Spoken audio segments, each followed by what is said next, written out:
सर्वप्रथम मी छत्रपती शिवाजी महाराज महाराणा प्रताप यांना नतमस्तक होऊन आमची गिरजादेवी यांना साष्टांग दंडवत घालतो।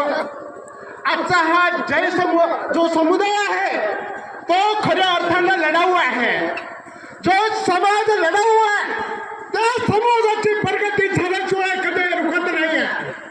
हा समाज आहे, या समाजाच्या पहिले 50 वर्ष मागणी होती की आपला मेळावा महामेळावा का होत नाही, ह्या मंडळीने तो महामेळावा घेऊन दाखवला आणि यानंतर सगळ्या समाजाचा दसरा मेळावा होतो।